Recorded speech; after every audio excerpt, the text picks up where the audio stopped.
lo que les decía, el nivel 2, ahí sigue en mi pantalla ya. Sí.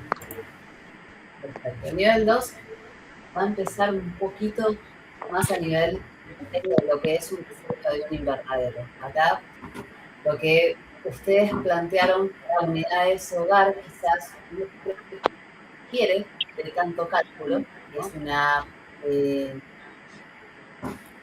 condición, es algo que uno puede empezar a hacer no sin tener cálculos, pero cuando ya se plantea una unidad productiva es importantísimo empezar a hacer cálculos, principalmente para lo que hacíamos inicialmente con lo que les mostraba Jorge respecto a calcular la solución intuitiva.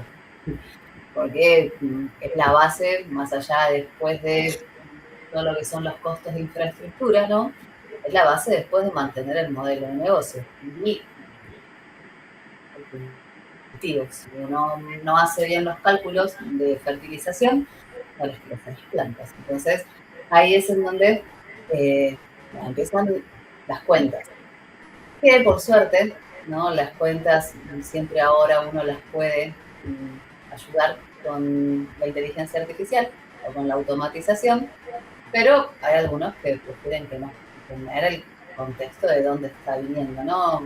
El resultado de lo que está poniendo y qué es lo que hace para hacer un control. En realidad, aquellos que dirigen los cultivos, cuando uno tiene un invernadero, ¿no? Puede tener, como en todo sistema productivo, personas que hagan el trabajo diario, que no sean quienes diseñan el trabajo diario. Pero siempre que hay un error, es importante saber dónde encontrar ese error. Y ahí es en donde es tan importante entender cómo vienen los cálculos. Lo que yo les voy a empezar a explicar ahora es de dónde vienen los cálculos. Eso, después, la idea es que aprendan a usar sensores e inteligencia artificial para que esos cálculos sean automáticos. IoT, en realidad. ¿Saben todos qué es la Internet de las cosas? IoT.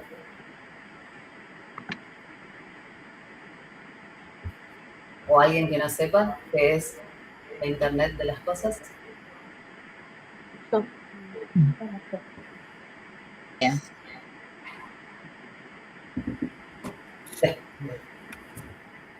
¿Me están escuchando bien o se sigue escuchando entrecortado? No, no, bien, bien, bien. Bien, bien. Ok.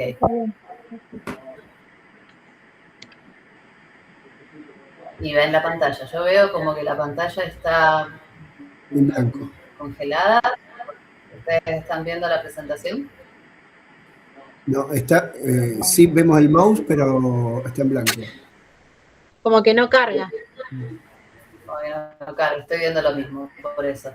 Las voy a dejar en una versión más chiquita, no usar la presentación total. Igual esto está cargado, ustedes pueden acceder ahí. Está cargado también Gamma para que ustedes lo puedan ver. Sí, ahora les pido, por ejemplo, en este documento que no hagan ninguna modificación. Es ya un documento final y se los voy a mandar en formato PDF por el grupo, pero acá no hace falta que ingresen ni carguen nada.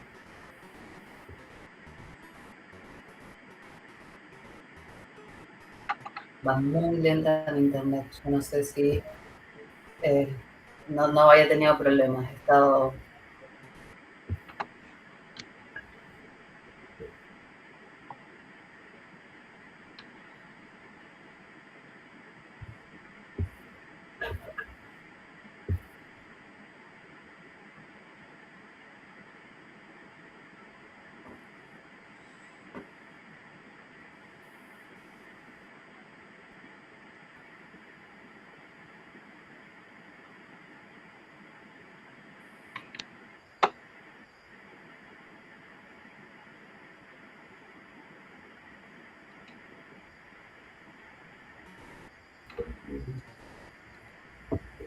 Bueno, ahí lo vamos a ver en ese tamaño, así siguen viendo.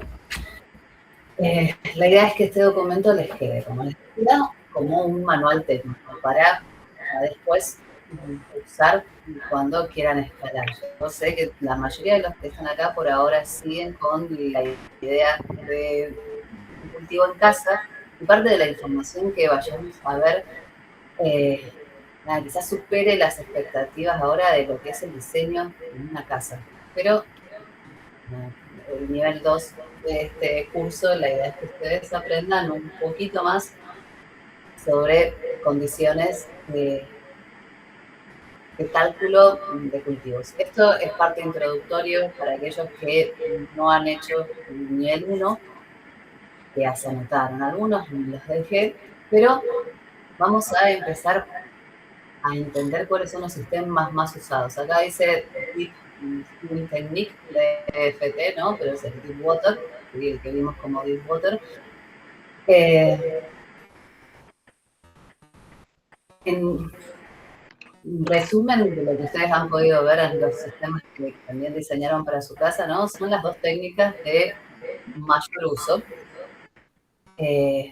Ustedes usaron más que nada NFT. Sí, pero a nivel comercial el Deep Water funciona un montón. Principalmente porque es un sistema en el cual el cuerpo de agua puede tolerar paros eléctricos, ¿sí?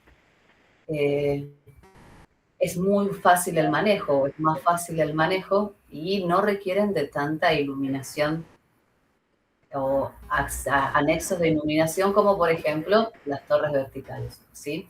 Que es lo que hemos visto de verde magenta. También han visto, ¿no?, que entre las torres verticales, el Deep Water o el NFT, la diferencia es la densidad de plantas. Eso lo llegaron a ver todos. Igual de solo uno de los sistemas me lo mencionaron como por qué no usar más torres verticales en vez de NFT. ¿Y por qué la torre vertical? Por metro cuadrado, fíjense lo que es la densidad de una torre vertical. Estamos hablando de que son siempre entre 25 y 30 plantas y se puede llegar a 40, ¿no? Por ejemplo, en las torres de verde magenta, por el formato que ellos tienen de diseño, que no es el mismo de la torre tradicional. La torre tradicional de un sistema vertical es un caño de PVC redondo con orificios para colocar y canastitas para colocar. Lo que han hecho los chicos de verde magenta es anexarles un sistema de riego interno preciso para que el agua llegue a las raíces de cada canastita de cultivo. Pero estamos hablando de que en un NFT se llega a 30 plantas, ¿no?, en un Deep Water, pero tiene que uno tener un manejo muy alto, de ser muy bueno manejando el alto de la planta. ¿Recuerdan la charla de Jorge que ellos decían, no? Cada sistema, que él decía, cada sistema tiene su mínimo y su máximo de capacidad. Depende de la mano del cultivador llegar al máximo de capacidad. Ustedes en un NFT o en un Deep Water al inicial, probablemente lleguen a 15, 20 plantas, ¿no? Pero para llegar a 30 plantas por metro cuadrado en un NFT requieren estar muy atentos a las deficiencias en ese cultivo y a las condiciones en ese cultivo. En las torres verticales es mucho más fácil llegar a poder controlar entre 20 y 25 plantas. ¿Cuál es la diferencia de por qué no se usa tanto las torres verticales? Ustedes en los resumos. El invernadero seguramente que han visto, la mayoría han visto sistemas horizontales y NFT, ¿no? Han visto también de Deep Water, pero en la actualidad lo que más se comercializa es NFT. Y la base de diferencia de por qué se usa un sistema o el otro es la iluminación. Lo que tienen las torres verticales es que en la parte más baja siempre el problema o el desafío es lograr que la luz también llegue, ¿no? O que todas las plantas de esa torre reciban la luz necesaria. Bueno, estos datos, ¿no?, de densidad, obviamente ahí yo les pongo las referencias, ¿no? Hay otras referencias. Déjenme que hay alguien que está tratando de ingresar.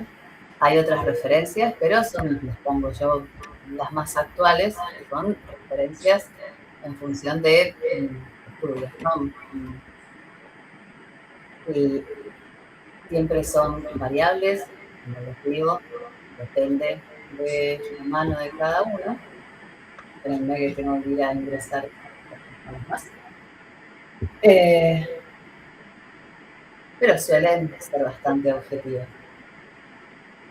Ojalá tuviéramos en el grupo algún productor de hidroponía, que todavía no hay nadie, para que pueda decir cuántos han llegado. Yo he conocido gente, por ejemplo, que en torres verticales, ¿no? Les ha costado igual llegar a producir 20 plantas por metro cuadrado, así como gente que, o Meli el otro día mostraba, ¿no? Gente que en el patio de su casa o en el balcón han logrado tener 40 plantas por metro cuadrado. No me está ingresando las personas. Hay 2 personas, no sé si están en el grupo.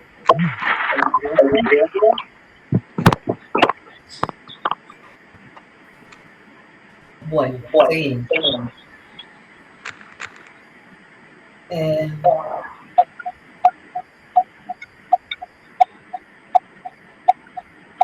Una respuesta con respecto a las necesidades de las plantas, es algo que se entiende fácil, ¿no?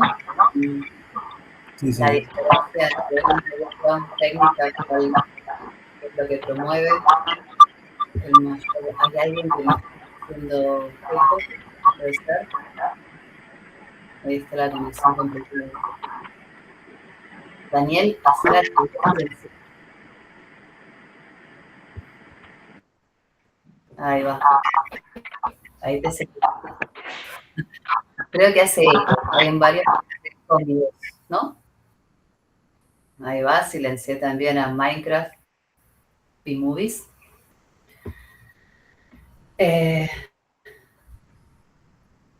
Recuerdan que yo les comentaba acerca de, bueno, las condiciones, por ejemplo, esta frase final, ¿no? En un sistema de 100 metros cuadrados, si ven, por ejemplo, los chicos de Verde Agua les decían que se considera un sistema productivo a partir de 400 metros cuadrados, ¿no? Yo hice la referencia de 100 metros cuadrados. Un sistema horizontal produce 100 metros de piso, ¿no? En un sistema vertical se pueden hacer hasta 5 niveles con facilidad, ¿no? Alguien que inicia, un productor que inicia, básicamente la diferencia en el vertical también es esto, cuánto en altura se puede poner por metro cuadrado, sin olvidar que dentro de los sistemas horizontales también se puede hacer más de una estructura, pero ustedes ven, no sé, por ejemplo, en la foto inicial, ¿no? Y si ustedes han visto videos, la mayoría de los invernaderos trabajan en horizontal y a un nivel.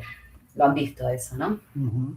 Es como que la altura requiere también un diseño tecnológico que pareciera que es más difícil, ¿no? O incluso las torres o las pirámides que yo les contaba. Es como que hay una reticencia cultural a trabajar los sistemas horizontales en más de un nivel.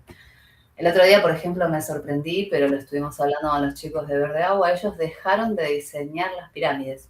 No sé si alguien más ha pedido recomendación a Verde Agua, pero ellos están vendiendo los caños, los tubos de NFT, pero ya dejaron de vender las estructuras para pirámides porque pareciera que comercialmente no se eligen.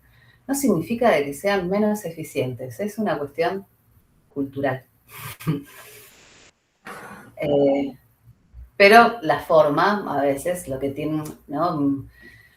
Lo que tiene ambos sistemas, tanto los verticales en torres o en pirámides, que el horizontal puro, es el costo eléctrico. Y ahí es donde lo que hablábamos al principio, de cómo la hidroponía acá en Mar del Plata, que zona es una ventaja, ¿no? Son técnicas que están asociadas a un consumo eléctrico.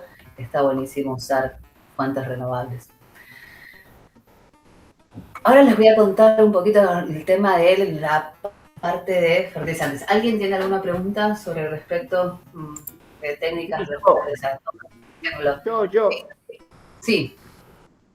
No, yo los otros días hice el plano, básicamente a mano, como quien dice, y el sistema triangular pirámide me da mucho más espacio que el plano. Por eso yo estoy optando por el sistema pirámide por el espacio.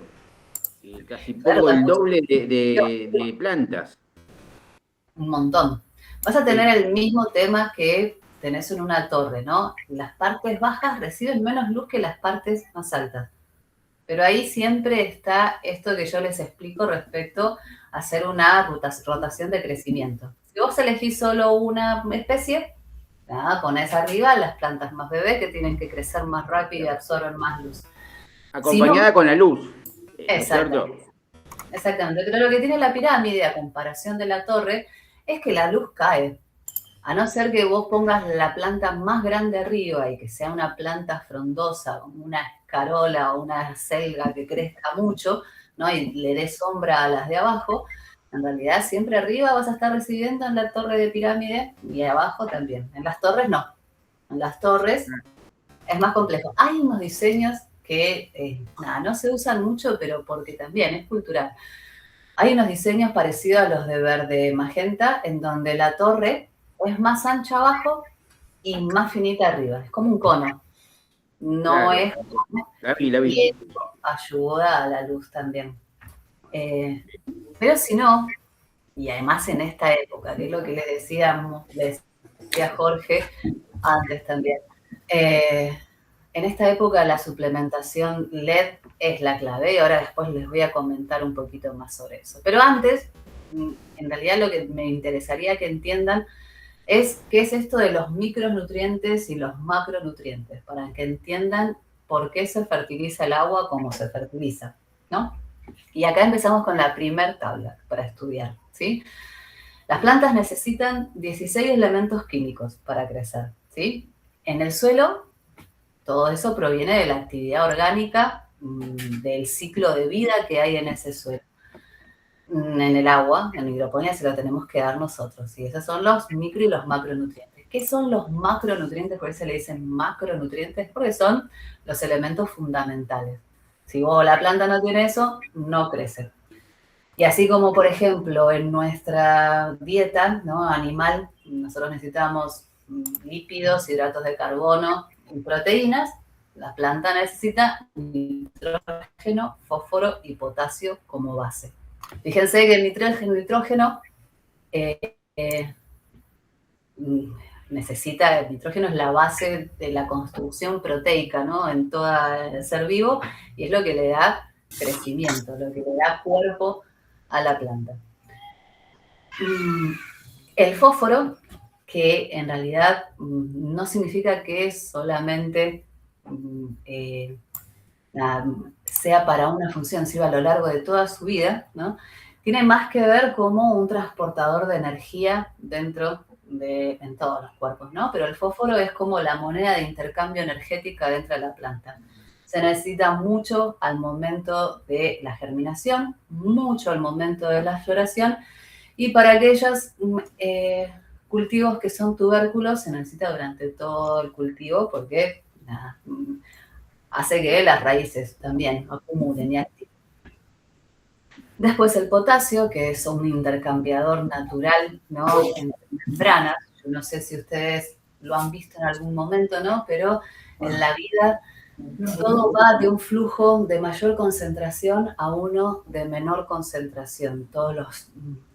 La dirección de las cosas en la vida va de un flujo de mayor concentración a menor concentración entre membranas. En la membrana celular, el potasio es un gran regulador de esos flujos, que ayuda a que la célula acumule o pierda agua.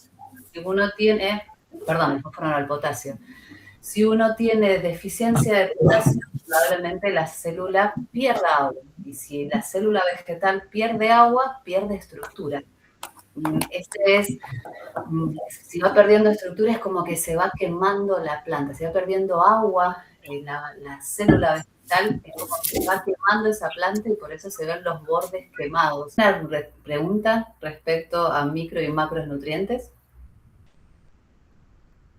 Fíjense que hay macronutrientes y micronutrientes que la forma de analizar qué es lo que está pasando o a detectar qué es lo que está pasando es más o menos lo mismo, ¿no?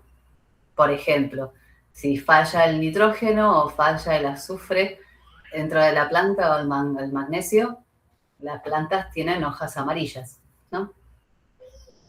Eso pasa en suelo también. Lo que pasa es que en el suelo es como que nosotros no controlamos los micronutrientes. Podemos estar controlando los macronutrientes, pero los micronutrientes en suelos no se suelen aplicar porque si hay actividad biológica están disponibles.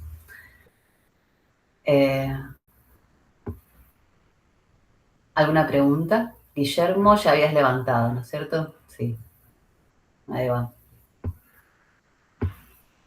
Bueno, sigamos entonces. Acá está más o menos para que entiendan qué es lo que tiene cada, ¿no? La fórmula A y la fórmula B de fertilizantes, qué es lo que tienen y cómo se pueden, en qué formato se expresa, ¿no? En la fuente, por ejemplo, el nitrógeno, se ponen nitratos, en el fósforo, fosfatos, pero por ejemplo, los micronutrientes siempre tienen que estar en una sal, ¿no?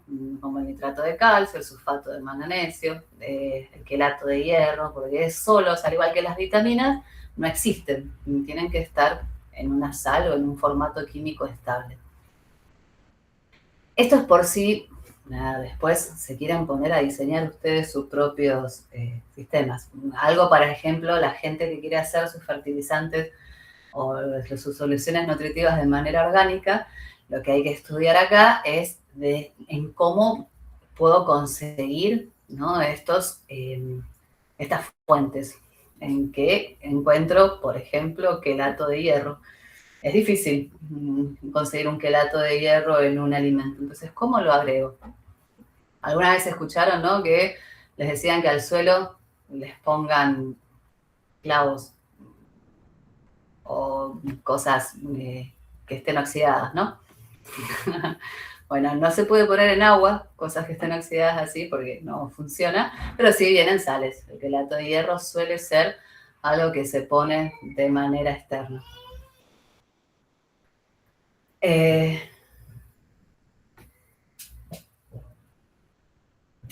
Después, para entrar dentro del, seguir en la parte química, pero entrar dentro de lo que es la parte energética de lo químico, algunos no entienden qué es la conductividad eléctrica, ¿no? De un sustrato, de una solución, y qué es el pH, o, por ejemplo, saben que están relacionados, ¿no? La conductividad eléctrica y el pH están relacionados, pero ¿qué es lo que se está midiendo en ese caso? En el pH es más quizás sencillo entender. El pH es la cantidad de oxidrilos, OH, ¿no? Y protones que tiene una solución en una sal. Acá también quizás es un poco de teoría sobre química. ¿Qué es una sal? Uno puede tener, por ejemplo, ¿no? Es saber que el elemento que necesitamos es el nitrógeno, pero, por ejemplo, una sal, ¿no? Sería acá sería, por ejemplo, un nitrógeno, un nitrato de sodio. Nitrato de sodio todos lo han escuchado, ¿no es cierto? Nitrato de sodio es la sal que nosotros consumimos. Las sales siempre están constituidas por una parte positiva químicamente y una parte negativa. La parte negativa está dada por los electrones disponibles que tiene esa molécula y la parte positiva es por los electrones que le falta a esa molécula. Eso se mide en oxidrilos, que el símbolo químico es OH, ¿no? Un oxidrilo es una sustancia negativa, químicamente negativa. Un protón, que es el H solo, el protón solo, el hidrógeno solo, es una parte positiva. Las sales siempre se unen entre parte positiva y negativas. Por ejemplo, yo puedo tener un nitrato de potasio. El nitrato solo en la naturaleza, así en este formato de NO3, no existe. Pero sí está el nitrato de potasio. Lo que ustedes van a encontrar en una solución de fertilizante químico de hidroponía, van a encontrar el nitrato de potasio. No es que van a encontrar el potasio por un lado y el nitrato por otro. ¿Sí? ¿Eso se entiende?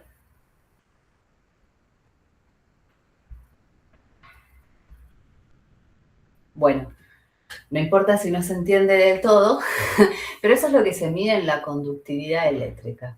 Y por eso es tan importante la conductividad eléctrica para saber los fertilizantes que hay o el nivel de fertilización que hay en el agua. Por ejemplo, la lechuga necesita una conductividad eléctrica entre 1.2 y 1.6. Esto ya lo han visto, ¿no es cierto? Más o menos.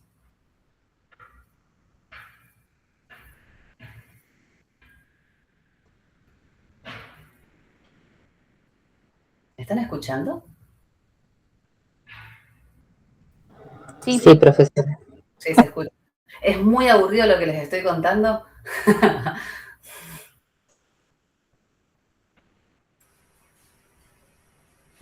No, no. Bien.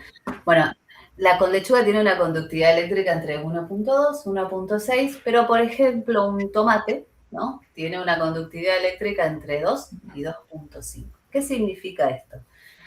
Es el balance de todas estas moléculas de los macronutrientes en micronutrientes a nivel químico elemental, ¿sí?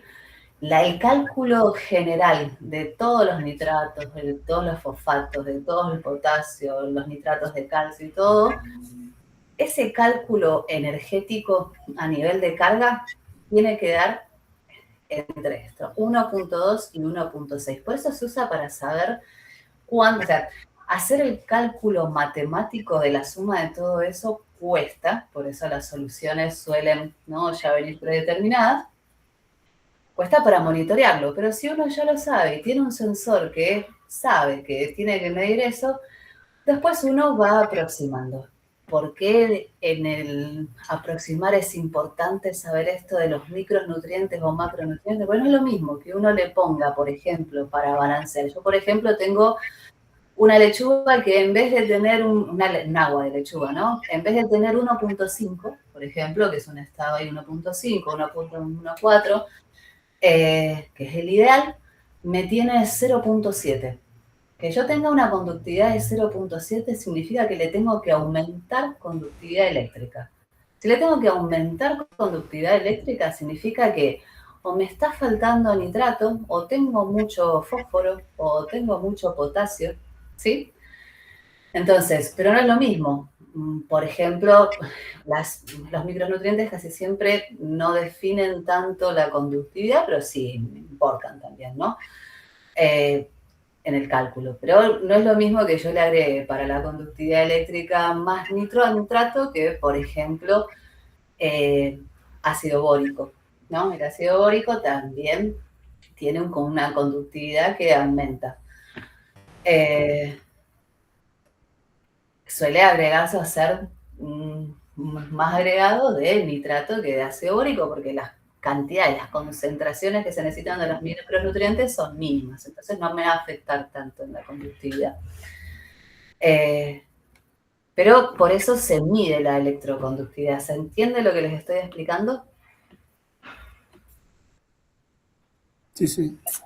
Sí, ¿no? Sí, profe. Bien, Sí, sí. Después el tema del pH. El pH tiene que ver también con la electroconductividad, obviamente, la cantidad de oxidrilos, hidrógeno, protón o protón que se tenga en la solución, me va a estar modificando la conductividad eléctrica. Pero casi siempre la conductividad eléctrica está modificada por el nitrógeno, el potasio o el sodio, ¿sí? Y por eso se mide. Si, por ejemplo, tengo una electroconductividad muy alta y necesito que me baje, en realidad yo en vez de estar agregándole nitrógeno, le tendría que estar sacando, lo tengo que estar diluyendo, ¿sí? Cuando uno tiene que bajar la electroconductividad, diluye la muestra, o el fertilizante, o lo que se le aplica. Cuando la tiene que subir, le tiene que agregar más macronutrientes. Eso queda claro, ¿no? Yes. Bien. Sí, sí. Pregunta. Sí. ¿Estos valores tienen que ser relativos con respecto a la masa? ¿Estamos hablando del volumen del producto? O sea que siempre Estos una valores lechuga va a ser están más en el chico agua. que un morrón. Vos tenés 100 litros o tenés 1000 litros y sin tu electroconductividad en el agua tiene que estar entre un pH, entre una conductividad entre 1.2 y 1.6. Y un pH siempre entre 5.5 y 6.5. Ok. No importa la cantidad de agua que tengas, ni cuántas plantas tengas. Esto tiene que estar estable. Bien, perfecto. Bien. Perdón, Bueno, ¿y si el tomate pide 2, también lo dejemos en 1.6 o lo ponemos en la que consume más, digamos, la que necesita más nutrientes? el tomate lo máximo que te acepta de mínimo es entre 1.7, 1.8, puede llegarlo a 1.6, pero probablemente ese tomate no va a tener ni el mismo gusto ni el mismo color, porque vas a tener menos nutrientes de lo necesario.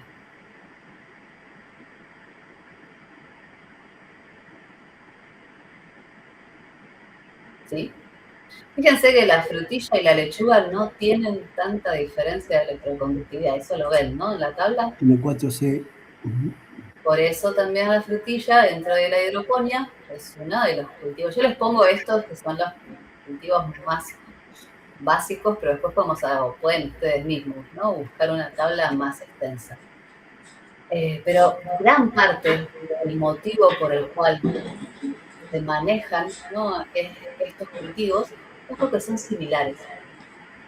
Cuando uno aprende más o menos a mantener el rango de la electroconductividad en el agua estable entre estos valores, que no significa que no se pueda cultivar otra cosa, ¿sí?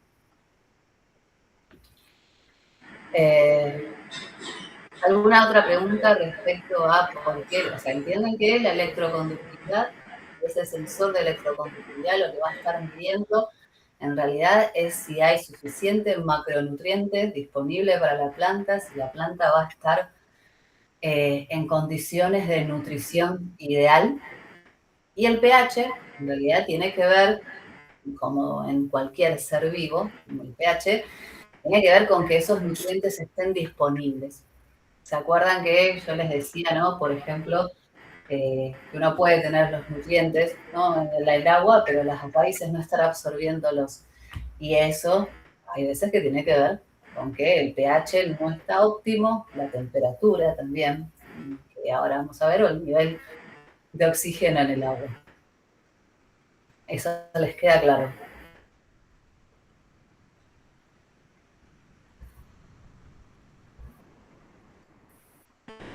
Fíjense, dato importante, ¿no? Por debajo de 5 de pH, los nutrientes se vuelven tóxicos. La planta ingresa demasiada cantidad a sus células y se saturan sus células.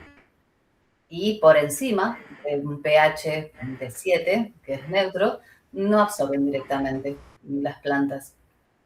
Y los micronutrientes, algunos micronutrientes precipitan, pero directamente las células no absorben los macronutrientes. Por eso el pH también súper importante, ¿no?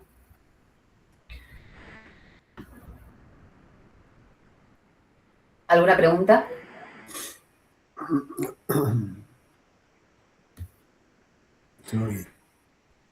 Van a quedar, si quieren, ahora está por cortar el Meet. Estas son dos de las cosas más largas, ¿no? Nos queda ver el tema de temperatura y nada más.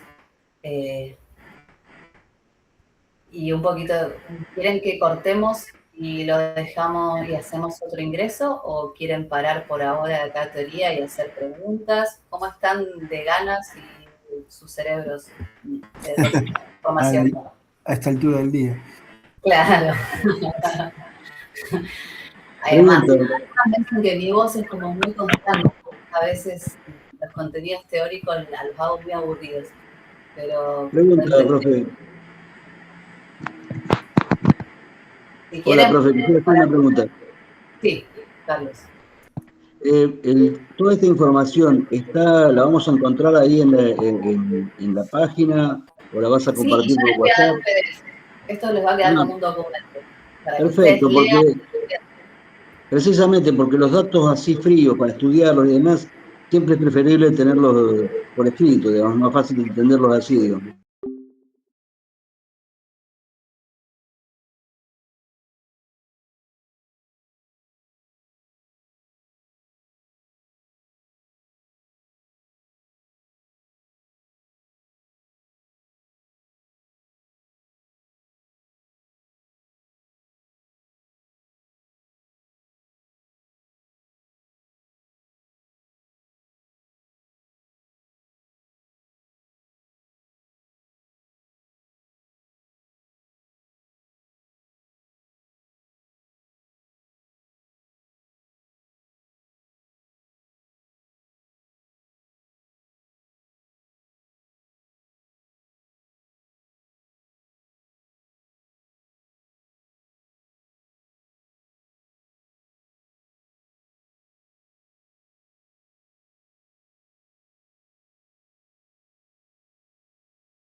Estoy tratando de que entren todos en tándem, esperándolos. Pero no sé si los que están conectados acá hicieron esto, de sumar al calendar o no. Pero para la próxima, para el jueves, les pido que todos sumen al calendar el evento, así directamente entran y no hay problema, ¿les parece? O podemos cambiar de plataforma también, pero suele ser siempre... Creo que puedo cambiar la configuración de no tenerlos que ingresar, ¿no? Me parece que debería. No sé si acá en Meet, ¿alguien sabe? Si en Meet está la posibilidad de cambiar la configuración para que no haya que admitirlos y cualquiera que tenga el link pueda ingresar directamente. Debería, ¿no? De funcionar. A ver.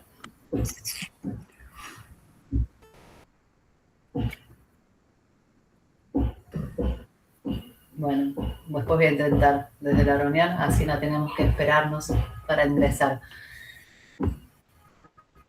Bueno, ahí en el grupo veía que esto del cómo modifico el pH, no sé si lo pudieron ver todos, pero el concepto, ¿no?, es más o menos también el mismo, ¿no? Si el pH está bajo, significa que está muy ácido.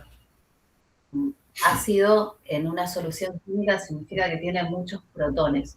Entonces, necesitamos agregarle, para balancear, algo que tenga más oxidrilos o algo más básico.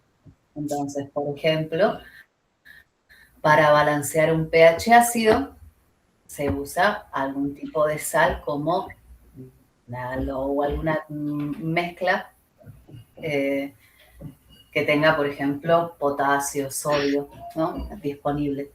Y, por ejemplo, eso es más fácil. Si la tengo muy básico, un regulador alcalino, ¿no?, un hidróxido de potasio, hidróxido de sodio. Si lo tengo, por ejemplo, muy alto al pH, que significa que es básico, ¿no?, de 7 para 12, el pH es básico, de 7 para 0 es ácido. Si lo tengo alto, por ejemplo, 8, necesito agregarle algún ácido. Ácido nítrico, ácido fosfórico. Yo he visto casos, por ejemplo, en cultivos muy caseros, ¿no? Por ejemplo, para bajar el pH se le pone vinagre. Es algo bastante... O jugo de limón también puede ser. Pero bueno, a niveles industriales eso no se recomienda. Bueno, yo creo que están todos y si no, igual yo avanzo y quedará esta parte. Esta parte es bastante cortita, ¿no? Lo que hablábamos respecto a el agua estancada, lo que yo les decía en el nivel 1, ¿no? Si bien las raíces toleran estar sumergidas, lo que no toleran las raíces es que no haya oxígeno. Que si bien uno considera que quizás la fotosíntesis, ¿no? Es lo que le da oxígeno a las plantas, en realidad no, la respiración funciona mucho en las raíces, ¿sí? Y el respirar, lo que yo les decía, el proceso de respiración, en realidad la planta le deja energía disponible para poder realizar funciones metabólicas. Esas funciones metabólicas tienen que ver principalmente con la nutrición. Y el absorber nutrientes es fundamental que las plantas respiren. En el suelo es lo que pasa, ¿no? El aire está disponible en los... por eso, por ejemplo, ¿no? Un suelo que es poroso es un suelo más fácil de que las plantas crezcan. En agua, esos poros no se los podemos hacer. La única manera es que el agua y la raíz esté en contacto con el oxígeno, por eso las técnicas de aeroponía son las que más rendimiento tienen, ¿no? O que uno les meta en cultivos como los deep water, uno les meta burbuja de aire, haya burbujeante oxígeno disponible en el agua.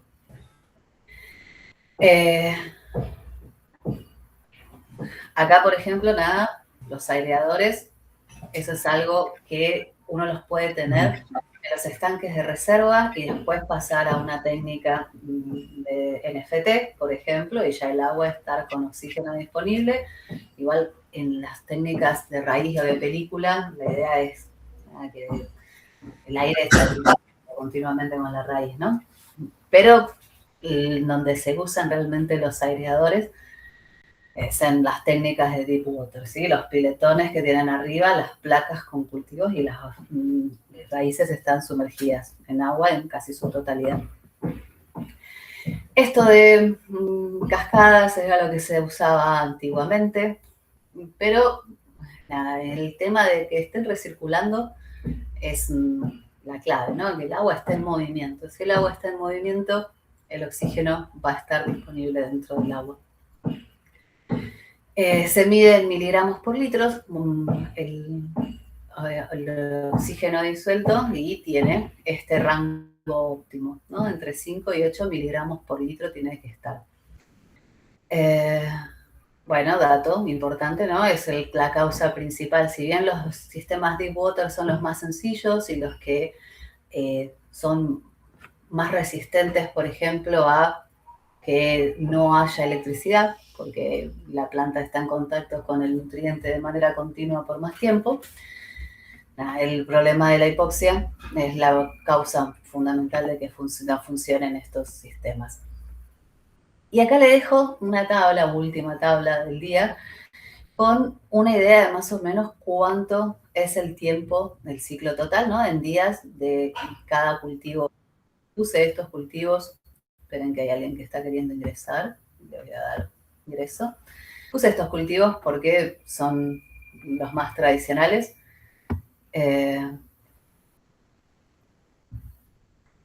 Pero también les dejo en la columna final un concepto que es un concepto que vamos a empezar a ver respecto a iluminación,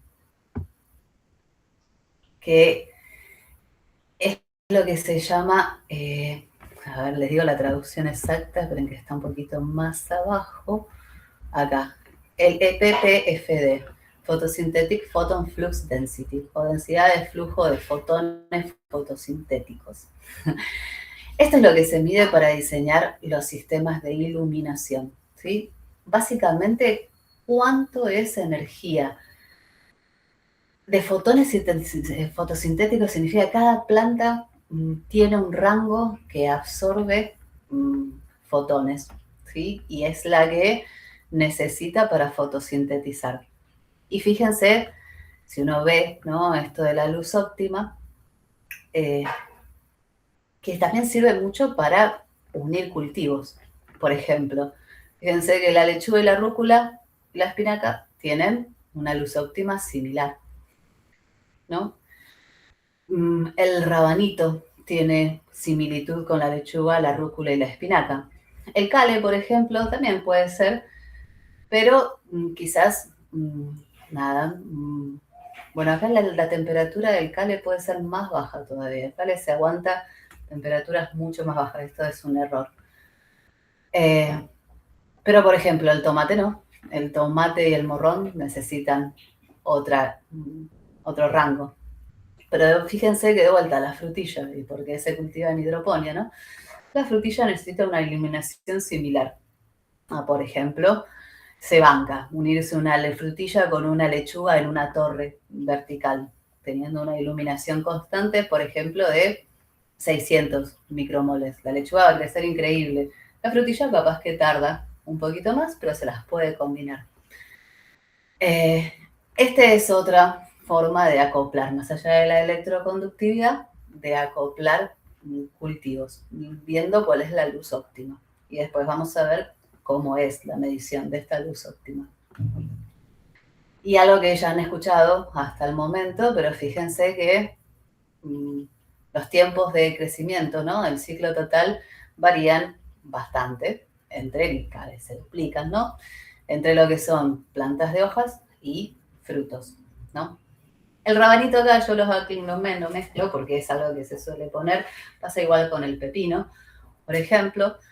Tienen ciclos bastante cortitos para hacer plantas que acumulan mucha agua y tienen como un crecimiento. Quizás estaría bueno mezclar en esta tabla y poner, y puede ser tarea para que todos se pongan a hacer, mezclar otros tipos de cultivos, empezar a ver, replicar esta tabla, ¿no? En tiempos de cosecha, la temperatura, bueno,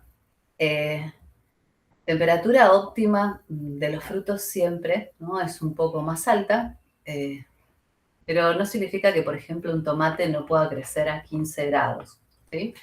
Quizás ahí lo que le tenemos que dar es mayor capacidad de nutrientes y mayor, o sea, esto de la luz óptima, ¿no? Si estamos en una temperatura más baja, seguramente vamos a tener que aumentar y llegar más al rango de 900 o 1000 micromoles para que el tomate crezca, ¿sí? Cuando uno le baja temperatura a un cultivo, le tiene que aumentar luz.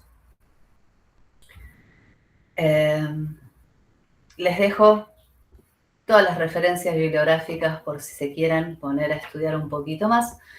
Yo les recomiendo que de estas referencias bibliográficas, que tienen los links y todos para verlos online, agarren libros y quizás no tanto papers, porque quizás los papers son más aburridos de leer. Y hay algunos que están en español. La revista Alfa, por ejemplo, es una revista muy interesante para leer, o la BioSix, no sé cómo se pronuncia.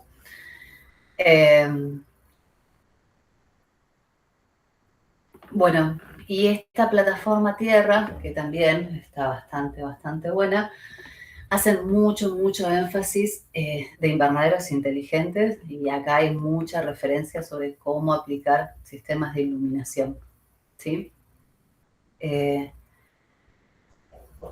Como breve resumen, y yo les agrego la acuaponia, pero no es necesario, ¿no?, que la tengan en mente todavía, porque para, por ejemplo, las tablas, lo que cambia muchísimo en el entendimiento entre la hidroponía y la acuaponia es cómo acoplar esto, cómo acoplar, por ejemplo, un cultivo de cale y frutilla con alguna especie animal, y cómo hacer la medición en el agua de esa electroconductividad, cómo mantener la temperatura, porque, por ejemplo, las temperaturas óptimas de los vegetales suelen estar por debajo de las temperaturas óptimas de las especies de consumo animal, y ahí está el desafío. Pero bueno, una de las estrategias es lograr que, por ejemplo, se produzcan vegetales con acuicultura ornamental. ¿Por qué la producción horizontal ha sido la más elegida hasta el momento? Es la más simple y en realidad es fácil el escalamiento. No significa que sea muy complejo, por ejemplo, tener pirámides, como yo les decía, ¿no? Hacer pirámides no es difícil, pero quizás es un poquito más complejo cómo se coloca los plantines, cómo se hace, ¿no?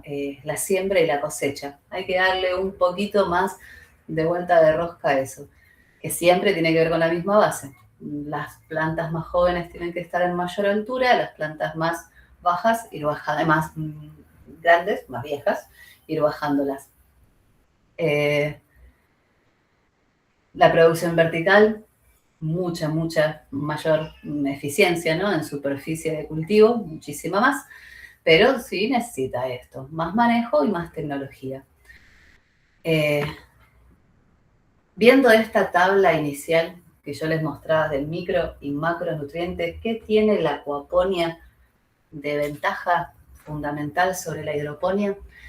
Es que este balance entre micro y macronutrientes no lo tiene que ir calculando uno, lo calcula el diseño ecosistémico.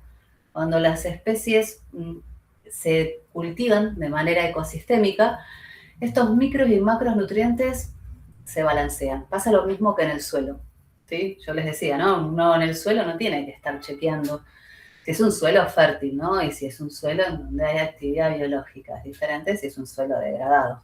Pero si es un suelo en donde hay actividad biológica, la misma actividad biológica mantiene los micronutrientes disponibles y en realidad hay veces que uno tiene que suplementar el suelo, pero no tanto. Pasa lo mismo en el cultivo en agua acuapónico. El cultivar varias especies ayuda a que uno no tenga que estar tan atento en estar chequeando qué pasa. O de dónde viene la falla en electroconductividad o de dónde viene la falla de pH. Porque uno puede regular, por ejemplo, el pH un día o la electroconductividad un día. Pero si ves que en el cultivo la electroconductividad y el pH se va manteniendo en error durante el transcurso de, por ejemplo, una semana, significa que algo uno diseñó mal en ese cultivo o algo está haciendo mal con cómo está suplementando el agua. Y hay que encontrar en qué es lo que está haciendo mal. Y ahí es quizás la parte más difícil del manejo hidropónico. ¿Alguna pregunta? Hasta el momento, ¿todos me escuchan bien? Hay veces que cambio de pantalla y no los estoy viendo, entonces no sé si me están escuchando o que... No, se escucha todo. Bien. Bien. Bueno, les dejo extra para en realidad hacer resumen del primer curso y los tipos de sistemas, ¿no? Las diferentes técnicas, qué cultivos son recomendados en cada técnica y más o menos, ¿no? Cuáles son las cosas a medir en cada uno. Esto no importa que lo veamos ahora a detalle, es más que nada también como para hacer resumen de lo que son las diferentes estructuras que se utilizan. Yo a todos, más o menos, ¿no? Los voy guiando, a los que me van presentando sus trabajos, de que más allá de que, principalmente aquellos que quieran diseñar un proyecto productivo, que más allá de que elijan una técnica, si pueden empezar, por ejemplo, con 9 canales de NFT y 2 torres mixtas, aquellos que quieran hacer un emprendimiento, ¿no? Es lo más adecuado.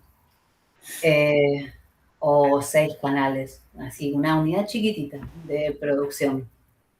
Eso les da un montón y les hace entender 2 técnicas. O si quieren hacer, por ejemplo, un NFT y un raíz flotante. Pero siempre los sistemas mixtos ayudan a ganar manejo. Sistemas mixtos significan esto, ¿no? Que combinan torres verticales con raíz flotante y con deep water.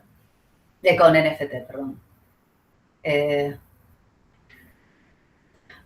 Extra de la acuaponia que también que le pongo en plantas.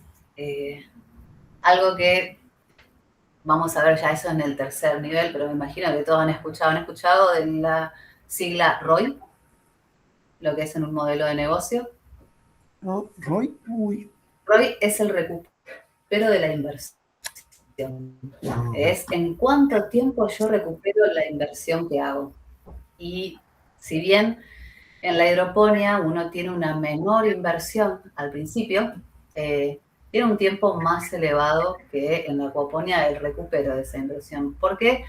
Porque en realidad la acuicultura o la cría de animales tiene una ganancia más alta que producir vegetales. Tan simple como eso, pero ya eso lo vamos a ver en el tercer nivel, cómo diseñar los sistemas en función de un modelo de negocio.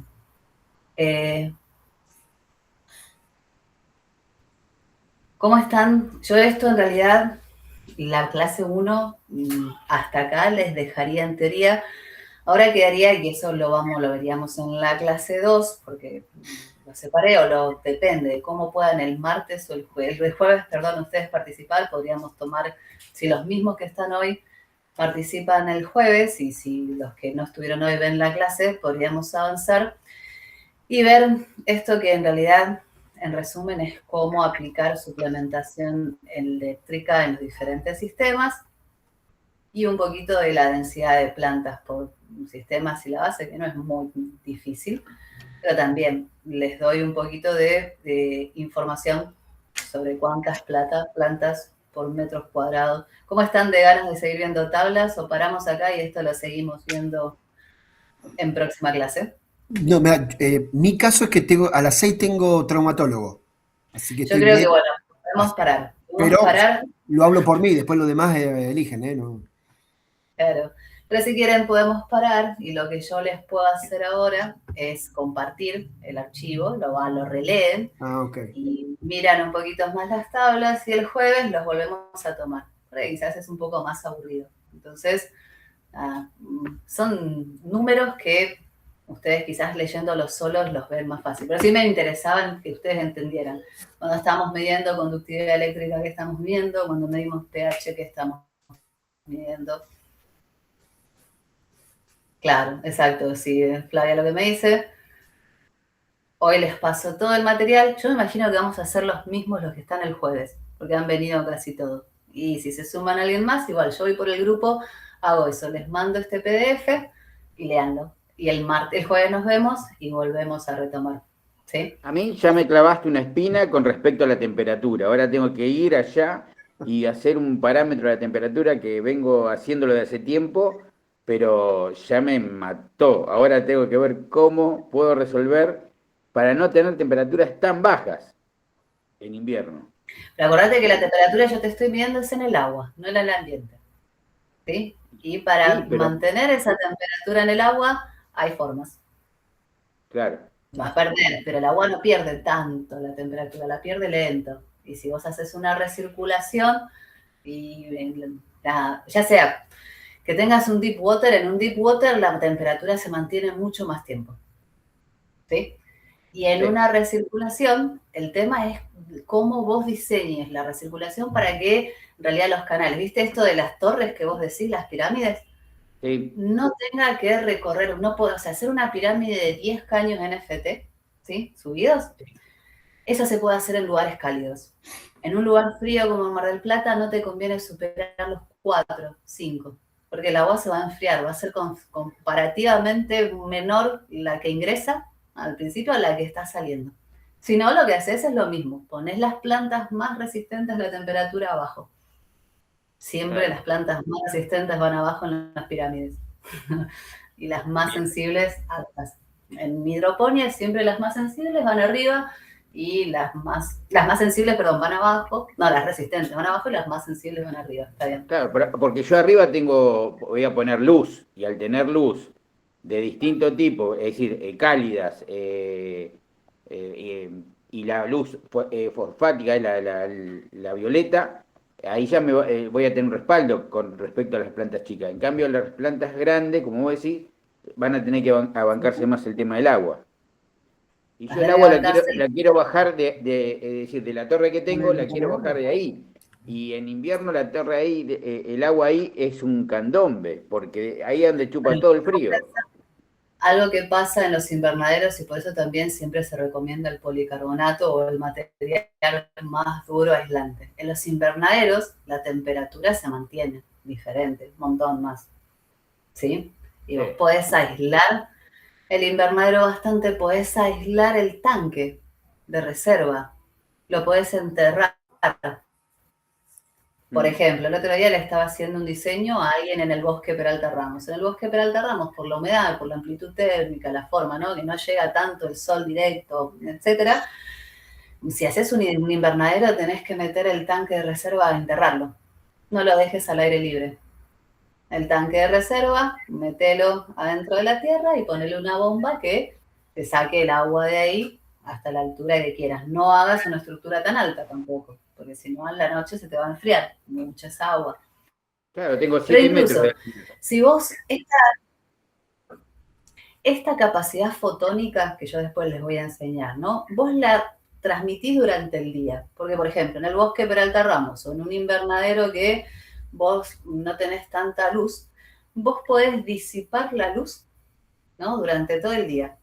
Y esa luz que tengas sean lámparas de calor. Entonces, mientras le estás dando luz, también estás manteniendo temperatura.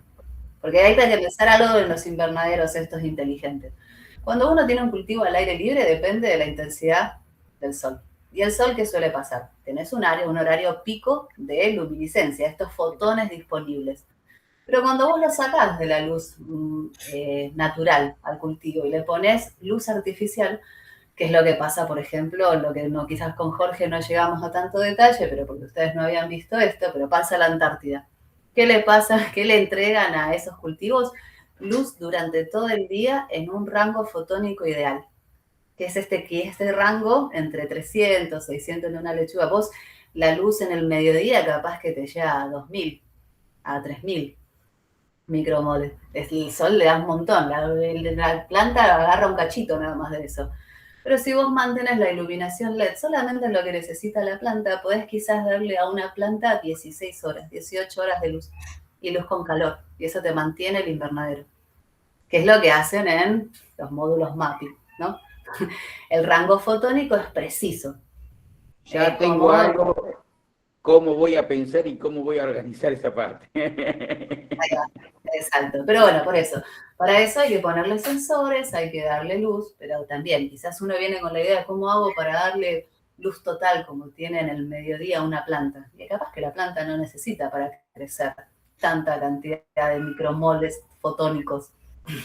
No, el problema es que Mar del Plata tiene mucho frío en el amanecer, digamos, de las 4 de la mañana hasta las 9 es la mayor cantidad de bajo cero que tenemos, digamos, casi cero. Exacto, bueno, pero ahí vos podés tener con IoT, ¿no? Decir, yo sé cuándo empieza, yo siento mi invernadero, el IoT es la Internet de las cosas, ¿no? Son sensores todos relacionados, ¿no? Entonces siente cuando empieza a bajar la temperatura y prende luces. Y luces de calor. ¿Sí? O prende, o sea, te lo hacen, vos podés estar durmiendo.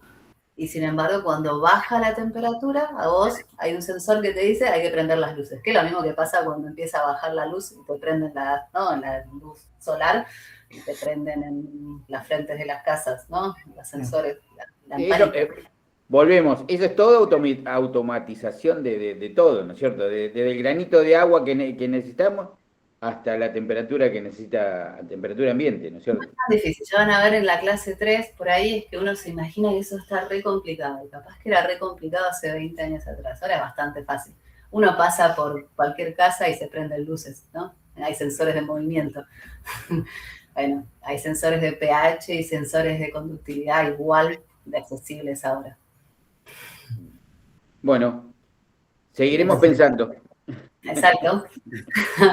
Nos vemos, gente. Les mando el PDF ahora en un ratito para que tengan, pero ya ahora descansen el cerebro. Gracias, Alejandra. Nos vemos. Gracias.